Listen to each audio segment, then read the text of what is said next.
السلام عليكم، ازيكم حبايب قلبي؟ كل سنة وانتم طيبين ورمضان كريم، وربنا يتقبل مننا جميعا، اللهم امين. صيامنا وعبادتنا وزكاتنا وصالح الاعمال، اللهم امين يا رب العالمين. كل سنة وانتم طيبين. تعالوا بقى نشوف فطارنا النهاردة، سهل وبسيط ومكونات بسيطة. طبعا احنا هنطلع كل الحاجات النهاردة من الفريزر ونشتغل. اول حاجة هنعمل محشي، طبعا لازم اول يوم نعمل محشي. عندي بقى كل حاجة مفرزاها، الكرنب زي ما انتم شايفين كده طلعته، خضرة المحشي، الصلصة بتاعة المحشي، البصل، كل ده بقى هنديه للست الوالدة تلخبطه على بعضه وتحشلنا بقى ايه حلة محشي. اسهل من كده مفيش، تجهيزات بتوفر عليكي الوقت والمجهود. هنبتدي بقى نسيب المحشي للحاجة تعمله، ونيجي بقى عندنا هنا فرخة حلوة كده، يعني تقريبا بقى ايه 2 كيلو الا ربع، 2 كيلو زي ما تحبي. كل ما تكبري فيها شوية تنفعك الفرخة دي. هنعمل منها اكلتين هنعمل منها اكلتين حلوين. وعزومتنا النهارده لاهل بيتي هي بالفرخه اللي انتوا شايفينها دي، فرخه وربع مفروم. هنبتدي نجيب الفرخه بتاعتنا ون ايه، نشيل الجلد من عليها لورا كده، ونبتدي نخلي الصدر بتاعنا. ليه؟ عشان انا عايزه هيكل الفرخه يبقى كله ايه على بعض. زي ما انتوا شايفين كده شلت الصدر بمنتهى السهولة. هبتدي اقلبها كده وابتدي اسلقها زي ما هي، اغسلها غسلة حلوة. بعد كده احشيها شوية بصل وشوية فلفل اسود وايه، واحطها تتسلق. عندي بقى صدر الفرخة هنعمله مع بعض، بني سهل جدا وبسيط بالسكينة كده. ونبتدي واحدة واحدة كده، هتلاقيه ايه يطلع معاكي شرايح، ونتبله ونركنه على جنب. كانت ست الكل عملت لنا حلة المحشي، تسلم ايديها يا رب، ربنا يبارك فيها. وابتديت بقى ايه اخد الشوربه بتاعت الفرخه بعد ما استوت، وحطيتها كده ايه على المحشي، ونولع عليه ونسيبه بقى على الهادي كده يستوي. اسهل من كده مفيش. برضه هنطلع حاجه تانية من الفريزر، طلعنا القطايف اللي احنا عملناها وفرزناها مع بعض، والعسل برضه اللي احنا مفرزينه مع بعض، يعني حاجات بتوفر عليكي وقت ومجهود. يلا بينا نحمر بقى ايه شويه قطايف. بتحمري بقى الكميه اللي انت عايزاها. زي ما انتوا شايفين كده انا طلعتها من الفريزر على طول على التحمير، ما سبتهاش بقى تحل او تسيح يعني او تفك، لا، على طول ايه وهي متلجة كده على الزيت. هي بصوا بردت الزيت على طول شوية، وهتلاقيها بقى ايه تلون التلوينة الحلوة، اللون الذهبي بتاعنا كده. نبتدي بقى اول ما نخرجها على الشربات بتاعنا على طول. زي ما انتم شايفين اللون ذهبي وفي منتهى الجمال. كل الحاجات دي بتوفر عليكي كتير صدقيني، زي ما انتوا شايفين كده. يعني لو هتقعدي طول اليوم في المطبخ، لا بتسمي بسم الله بقى، بتصلي بقى الظهر بتاعك براحة كده، بتقري جزء من القرآن، بتشوفي بقى بيتك عاوز ايه، وتبتدي بقى ايه قبل العصر ما يدن بحاجة بسيطة تدخلي المطبخ. لو عندك شغل كتير هنعمل بقى مع بعض رقاق عملته. صراحة ابني بعته امبارح عشان يجيب لي، قال له والله يا ماما ما انا لاقي. فقلت اعمل ايه، طبعا قلت يعني اعمل لهم صينيه رق اول يوم. فقلت والله لا، عامله عملت تقريبا بتاع نص كيلو دي، اعمل لي الايه الشويه اللي انتوا شايفينهم دول. جبت بقى شويه من الشوربه، حطيت عليهم معلقه من السمنه البلدي، سيحتها كده، ودهنت الصينيه اللي احنا هنرص فيها الرقاق. طبعا بتكون الشوربه عليها ملح وعليها فلفل وعليها ورق لوري وعليها حبهان، كل الحاجات الحلوه التوابل الجميله اللي احنا بنحبها دي. ونبتدي ناخد بقى ورق الرقاق اللي احنا عملناه، اللي انا عملته. طبعا ما عملتوش معاكي لان فعلا الفيديو هيطول معاكي، وانا كنت عاملاه قبل كده على القناه، فقلت ايه ملوش لازمه ان انا اجيب العمايل بتاعته. بس هو باين طبعا درجات مدرج كده على الشبكه بتاعه الفرن، زي ما انتم شايفين كده، يعني كنت عاملاه جوه الفرن. المهم بقى بعد كده ابتديت اسقي الرقاق بالشوربه بالشكل ده، وارص بقى ايه نص يعني تقريبا بيبقى 3 ورقات كده فوق بعض، بس عشان بكسره عشان الصينيه عندي مستطيله. وابتديت اجيب ربع مفروم، طبعا ده متفرز فطلعته، فكيته وبالشكل ده اللي انت شايفينه فردته كده في نص الصينية. وممكن تحطي اي حاجة تانية بقى زي ما انت عايزة. وابتديت اكمل الحشو بتاعي. اظن اكلة اسهل من كده مفيش، اكلة سهلة جدا وبسيطة. هقول لكم بقى على حاجة نسيتها اخر الفيديو، بس هتضحكوا عليا بجد والله العظيم. صيام صيام صايمين بقى. ابتديت اخلص راس الصينيه كده، وابتديت بقى ايه اخرمها كده، مش هقطعها لان انا لما باجي اقطعها قبل ما وهي نيه كده بتوه بعد كده بعد ما بتستوي. فقلت لا، هقطعها بعد ما تخرج من الفرن. جبت بقى كوبايه الا ربع من اللبن، هبتدي بقى اضيف عليها بيضتين بالشكل ده، ده بيض بلدي عشان كده هيصفر الايه اللبن قوي. وهضيف لهم بقى ايه شويه ملح وشويه فلفل اسود، واقلبهم بقى تقليبه حلوه كده عشان ايه يتمزجوا مع بعض. دي نص معلقه من الملح، ونضيف بقى ايه الفلفل الاسود. وممكن تستغني خالص عن اللبن والبيض وتضيفي كوبايه من الشوربه عادي خالص، مفيش اي مشاكل. بس عارفين اللبن بالبيض بيعمل عمليه تماسك للرقاق كده. زي ما انتوا شايفين انا كنت مكسراه القطع كده، فالقطع دي لما بضيف لبن ببيض بيتماسك معايا. ابتديت كده في كل حتة كده أوزع فيها الخليط بتاعنا، وأدخلها على الفرن تستوي على درجة حرارة 200. الفرخة بتاعتي بقى كانت استوت، وكنت حاطة معاها جناحين زي ما انتوا شايفين كده من غير صدر. فرخة دي ولا مش فرخة؟ فرخة. وابتديت أقطعها بقى الجزء التحتاني لربعين، والجزء الفوقاني برضو لربعين، وعندنا جناحين إضافيين أنا خدتهم من الفريزر كده. قلت ايه ازود العدد، عشان في ناس قالت لي يعني هينفع ان احنا نعمل الفراخ بالطريقه دي؟ اهي زي ما انتوا شايفين الفرخه ما فيهاش اي حاجه ولا فيها اي حاجه اترمت. اهي دي بتعتبر نص فرخه. يعني احنا واخدين اهم حاجه اللي هو الصدر. هنبتدي بقى ايه، إن عايزين ندهن الفراخ بتاعتنا، او ممكن تحمريها، ممكن تحطيها تحت الشوايه زي ما انت عايزه. هحط كده معلقتين من الصلصه، عليهم معلقتين من الخل، عليهم شوية ملح، عليهم شوية فلفل اسود، عليهم نص معلقة من السكر، نص معلقة صغيرة. ونبتدي لو في كاتشب ممكن تحطي كاتشب، ونقلبها كده مع بعضيها. ونبتدي بقى ايه ندهن الفراخ دهنة حلوة كده. حطيت عليها معلقتين من الزيت كمان، وابتديت كده بقى ايه ادهنها. طبعا الزيت بيلمعها ويخلي شكلها حلو. دي اول ما بخلصها بكون فاتحه الشوايه وحطها تحت الشوايه. طبعا صينيه الرقاق جوه في الفرن. اول ما تخرج هحط الايه الفراخ بتاعتي كله ورا بعضه كده، علشان ايه يبقى الفطار سهل وبسيط. صلى على الحبيب قلبك يطيب. اللهم صل وسلم وبارك على سيدنا محمد وعلى اله وصحبه وسلم تسليما كثيرا. عندنا برضو السمبوسه اللي احنا مفرزينها، واللي هي عمايل ايديا زي ما قلت لكم، بحبها جدا احلى من اللي بره. بنتي بقى قالت لي اوعي تحمريها يا ماما، حطيها في الفرن. قلت لها حاضر. وواقفالي بقى وانا بدهن الزيت كده عشان ما نكترش زيت. فالمهم انا بقى رصيتها في الصينيه بالشكل ده، وهبتدي بقى ايه ادهن وشها بالايه بالزيت وادخلها الفرن. لو عايزه احمرها هتحمريها. والدتي قالت لي لا المحمره احسن، وولادي قالوا لي لا اللي في الفرن احسن. انا طبعا همشي تبع الوالده عشان انا بحبها متحمره. بس خلاص احنا عملناها النهارده، حطيناها في الفرن. صينيه الرقاق بتاعتنا بقى خرجت من الفرن اهي زي ما انتم شايفين، ما شاء الله في منتهى الجمال. ده الرقاق صنع ايديا والله. والله ما اشتريت انا ايه عاملاه في البيت. نص كيلو دي عامل لي صينيه رقاق مية مية. اللهم صل وسلم وبارك على سيدنا محمد وعلى اله وصحبه وسلم. ابتديت بقى ايه اقطع الصينيه كده وهي سخنه. زي ما قلت لكم انا ما قطعتهاش قبل الايه قبل ما اسويها. نقطعها بقى بايه بتقطع بسكينه رفيعه كده حاميه، هتقطع معاكي على طول.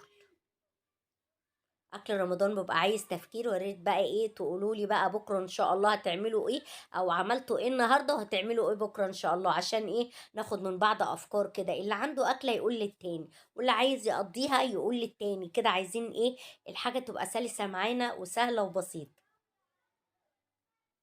احنا عارفين احنا في ايام صعبة، بس ربنا سبحانه وتعالى هو اللي بيرزقنا. بعد بقى ما خلصت الاكل والله العظيم زي ما بكلمكم كده، خلاص المغرب هيدن وابتديت ارسل له الاكل معاكم. كنت انا نسيت حاجة مهمة جدا. احنا لما جينا عملنا الفرخة عملنا منها بانيه وعملنا الفراخ. بعد ما دخلت الفراخ وطلعت الرقاق وطلعت السمبوسة وادي الفراخ برصها، كنت انا بقى في الوقت ده ناسية البانيه نهائي. طبعا يعني زي ما انتوا عارفين نص فرخة في الشهر الكريم كده واحنا لسه اول يوم مش هتنفع. فانا نسيت بقى ايه نسيت البانيه خالص، ولا كان في دماغي. سويت بقى الفراخ بالشكل ده. كانت عايزة بقى رشة بقدونس بس ما عنديش. بصي الفراخ اهي، هروح بقى احمرها وارجع لكم تاني. بنتي بقى كانت بتحمر البانيه، وانا بقى ايه قلت احط المحشي كده بالشكل ده. وادي البانيه اهو. وحطينا بقى شوية شوربة لسان عصفور جنب الاكل، عشان انتوا عارفين الاكل الشتوي. وكان المغرب بدن علينا، فقلنا ايه ناخد تمرايه كده. لقيت ابني جايب التمر، فبقول لكم احنا بنفطر على التمر اهو. طبعا ما عملتش عصير، انا استكفيت بقى ايه ان احنا نشرب شويه شوربه سخنين والقطايف نحلي بيها، فما عملتش عصير النهارده. ده كان فطار النهارده، فطار سهل سهل جدا، عباره عن فرخه وربع مفروم. عملنا اكلتين من الفرخه، وعملنا بالربع مفروم صينيه الرقاق. احلى فطار ممكن تعمليه، سهل وبسيط، وعملتي اللي نفسك فيه واللي ولادك عايزينه. يا رب فطار النهارده يعجبكم. اسهل سفرة اتعملت، محشي وطلع كله من الفريزر. الفرخة عملنا منها بانيه وعملنا منها فراخ، وعملنا احلى فطار. يا رب يعجبكم. يلا بينا نسمي بسم الله ونصلي على حبيبنا الرسول عليه افضل الصلاة والسلام. وعندي هنا كمية من الفراولة، اي كمية بقى انت بتحتاجيها. قلت اقطعها كده اعملها لهم على الفطار، تسقع قبل الفطار. طبعا في بقى ايه، ولادي بيفطروا على تمرايه كده، وحابين بقى كوبايه عصير، شويه اللهم صل على النبي، كوكتيل زي ده. ملهمش قوي في الايه، في البلح باللبن او الخشاف والحاجات دي. ممكن انا والوالد بس. طبعا واحنا واقفين بقى نحب ان احنا نستغفر ربنا كتير كده، عشان ربنا بيدينا حسنات كتير واحنا واقفين. وبالذات ان الشهر ده شهر عبادة، مش شهر اكل بس. بس عايزه اقول لكم حاجه، واكيد انتوا عارفينها، ان احنا وقفتنا في المطبخ مجرد ان احنا بنعمل فطار لاولادنا ولعائلاتنا، دي في حد ذاتها عند ربنا كبيره جدا. ربنا يكتبها لنا ان شاء الله من صالح الاعمال، اللهم امين يا رب العالمين. عرفت ان هي ايه، زي اطعام صائم بالظبط. يعني انت بتفطري صايمين، مش يعني ايه، مش لازم نفطر اللي بره، لا. اقصد ان انت مجرد ان انت بتفطري ولادك، جوزك، اخواتك، عيلتك، كانك بتفطري اطعام صايم بالظبط. هنبتدي بقى نسمي بسم الله ونصلي على حبيبنا الرسول عليه افضل الصلاه والسلام. اللهم صل وسلم وبارك عليك يا حبيبي يا رسول الله. قطعت كمية من الفراولة زي ما شفتوا كده، وقطعت عليها بقى ايه، كمية من الموز. وهنبتدي نضيف لها كم معلقة من السكر. السكر ده طبعا حسب الرغبة. وهقلبها بقى مع بعضيها واسيبها بقى ايه، اللهم صل على النبي، السكر يدوب كده مع الفراولة مع الموز، يدوا طعم حلو. احطهم في التلاجة عشان ساعة الفطار اطلعهم. وحطيت عليهم كوباية مية، وممكن تحطي عصير كركديه احمر كده يلون الايه، لون الفراولة. بس انا حبيت ان هي تبقى ايه، بطبيعتها وبطعمها العادي بتاعها. وقلبت بقى الكمية بتاعتنا كده وندخلها في التلاجة تسقع وترطب على القلب بقى كده ساعة الفطار. هنبتدي بقى ايه، نسمي بسم الله ونصلي على حبيبنا الرسول عليه افضل الصلاة والسلام. عندي بقى الاجنحة اللي احنا في فيديو التفريزات اللي احنا عملناه مع بعض. دي بقى الاجنحة، انا حبيت اركن كل الحاجات اللي انا فرستها زي ما قلت لكم، عشان انفذها معاكم في الايه، تشوفوا هي بتتعمل ازاي. انا خدت بقى الجوانح، انا كنت عاملاها للشوي، كنت متبلاها كده. التتبيله دي هتلاقيها في فيديو التفريزات. وهنحطها بقى في الصينيه. عندي 6 جوانح زي ما انتوا شايفين كده. كنتوا بتكتبوا لي في التعليقات ازاي 6 جوانح يكفوا. عادي، بركه ربنا بتزود الحاجه سبحان الله. شايفين الجناح ما شاء الله، كاني حاطه يعني ورك بالظبط. ما شاء الله فعلا حجمه كبير. زي ما انتوا شايفين كده. هضيف لها بقى ايه، كوبايه من الميه، واحطها بقى في الفرن واسيبها تستوي براحتها. هي لسه متلجه زي ما انتم شايفين. هحطها على نار هاديه لغايه ما تفك خالص، وهي بقى ايه، بتستوي مع نفسها. عندنا بقى محشي كمان بايت من امبارح، وعندنا كام قطعه من الرقاق بالشكل ده. نحطهم في الفرن وعلى الهادي كده، ونغطي عليهم ونسيبهم ايه، يتسخنوا براحتهم. هنيجي بقى بعد كده هنعمل حاجه حلوه جدا احنا عاملينها برضو في فيديو التفريزات. عندي هنا جلاش محطوط فيه بقى جبنة وفراخ وزيتون ولانشون، قطع كده ايه، محشي. يعني ممكن تحشيه لحمة مفرومة زي ما قلتلك. ده وكنا عاملينه في فيديو التفريزات. هطلع ارص في الصينية بس. فعلا فعلا الحاجات دي بتريحك كتير، وبتخليكي بقى ايه، تفوقي للعبادة وللصلاة وبدل ما تقري جزء قرآن هتقري جزئين، ولو انت بتقري جزئين هتقري 3. هيفيدك كتير بأمانة. زي ما انتوا شايفين كده انا بطلع الحاجة هشتغل على طول. عندي بقى هنا اللهم صل على النبي، عندي كوباية من اللبن أو كوباية إلا ربع. هضيف لها بيضة وعليها نص معلقة من الملح، وإيه، ونص معلقة من الفلفل الأسود. ونبتدي بقى إيه، نضربها كده على السريع عشان إيه، هنضيفها على الإيه، قطع الجلاش اللي إحنا حشيناها مع بعض. قطع الجلاش دي بتعتبر محشية إيه، جبنة. جبنة على لانشون على فراخ، يعني هتلاقوها في فيديو التفريزات اللي احنا مفرزين فيه الحاجات اللي تدخل الفريزر، السمبوسة والمعجنات. كل الحاجات دي انا مفرزاها تطلع زي ما انتم شايفين كده، سهلة. احطها في الفرن، احطها بقى في الفرن تستوي على درجة حرارة 200. اول ما تلون اطلعها. ودي الاجنحة اهي اتشوت زي ما انتم شايفين، نسيبها تهدى شويه وبعد كده نقطعها مع بعض. نطلعها يعني على الفطار. عندي بقى هنا الايه، الفراوله بالموز سقعت بقى كده ساعه الفطار، ابتديت احطها في الايه، في الكوبايات بتاعتها او الكاسات، عشان بقى ايه، تلطف بعد الفطار. اللي عايز كاس وهو قاعد على السفرة ياخدها على طول. كل سنة وانتم طيبين ورمضان كريم، وربنا يبارك لنا في أرزاقنا، اللهم آمين يا رب العالمين، ويتقبل مننا صالح الأعمال. هنبتدي بقى ايه، نضيف بقى الكوبايات بتاعتنا ونخلصها. طبعا انا وانا كده بشوف حاجة تانية بعملها. يعني ايه، ببقى بعمل حاجة زي، طبعا انتوا عارفين ساعة الفطار بيبقى فيه ايه، برجلة شوية، بس بنحاول بقى ايه، نسيطر على الموضوع، بالذات بيبقى اول يوم، وبعد كده سبحان الله تلاقيكي بتاخدي على الميعاد بقى خلاص. يعني انا اول يوم بعتبر مفطراهم، اللهم صل على النبي، متأخر شوية عن المغرب بيجي 5 دقايق كده. ابتديت بقى احط الايه، طبعا انا عامله عدد الكوبايات بعدد الافراد. ونبتدي بقى نجهز الاكل بتاعنا. الرقاق بتاعنا سخن اهو، ده بتاع امبارح، هنبتدي نحطه. وزي ما قلت لكم الرقاق ده انا اللي كنت عجناه وعاملاه، كان ما شاء الله زي الفل. انتوا شايفين اهو، ده اللي ايه، ده اللي كان متبقي من الصينيه. يتاكل بألف هنا وعافيه يا رب، لينا وليكم ان شاء الله. ادي الطبق الاولاني، طبق رقاق. وعندنا هنا صينيه الجلاش خرجت من الفرن، شكلها في منتهى الجمال.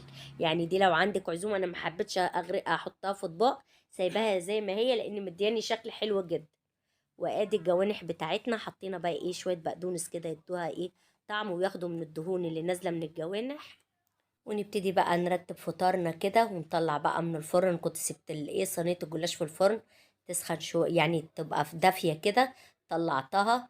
وادي الاكل بتاعنا، اكل سهل وبسيط من بقايا امبارح. عندنا محشي، عندنا رقاق، الجوانح اللي طلعناها، وشويه الجلاش اللي خرجناهم وعملناهم صينيه.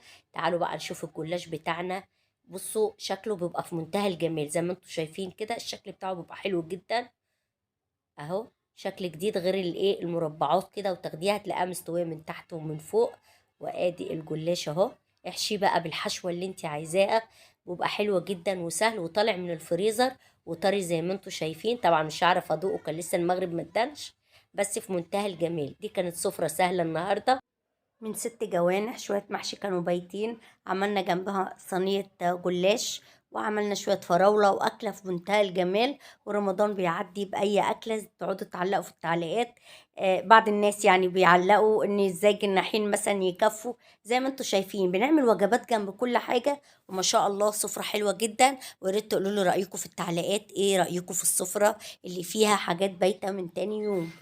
صلوا على الحبيب، اللهم صل وسلم وبارك عليك يا حبيبي يا رسول الله. دي بقى ايه في الاكله اللي بعد كده. عندنا هنا خيار عايزه اعمله مخلل سريع، فبجيبه اغسله واقطعه بقى ايه شرايح بالشكل ده.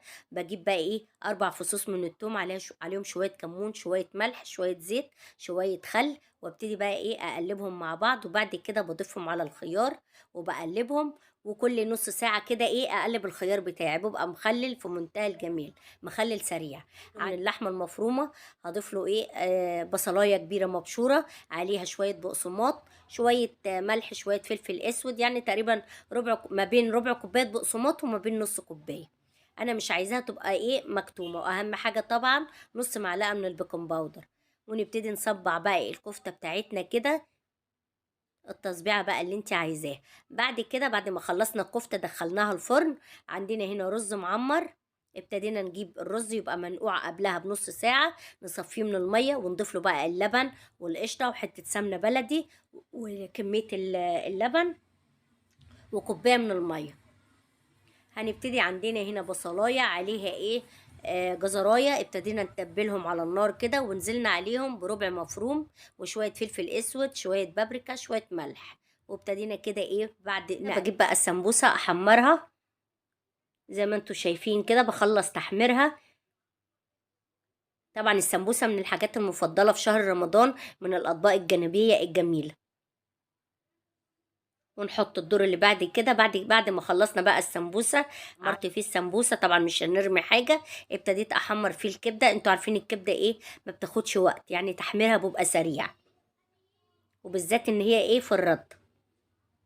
بعد كده بنجيب بقى الكفتة، طلعت عندنا من الفرن زي ما انتم شايفين ما شاء الله. الكفتة في منتهى الجمال من بره ومن جوه، واهم حاجة تبقى جوسي كده، تبقى طعمها طري مش حاجة ناشفة. بس هي لما ما تطولش في الفرن بتبقى في منتهى الجمال. وعندك كده طبعا بترشي بقى تحت الكفتة وتحت الكبدة رشة بقدونس. وبعد كده عاملة تتبيلة للكبدة عبارة عن ملح على توم على فلفل أخضر على شوية كمون، وابتدي أرش بيها الكبدة بتاعتي، تخليها في منتهى الجمال. ادي الاكله بتاعتنا، اكله سهله جدا، سفره رمضانيه حلوه جدا. طاجن معمر جنبه كفته جنبه كبده جنبه سمبوسه، الخيار اللي احنا عاملينه، والحاجه الساقعه بقى او العصير زي ما تحبي. سفره كامله متكامله ما شاء الله في منتهى الجمال، وبرده سهله جدا وبسيطه، ومش هتوقفك كتير. طبعا اهم حاجه عندنا في العزومات بنشيل هم الوقفه. دي كانت سفره في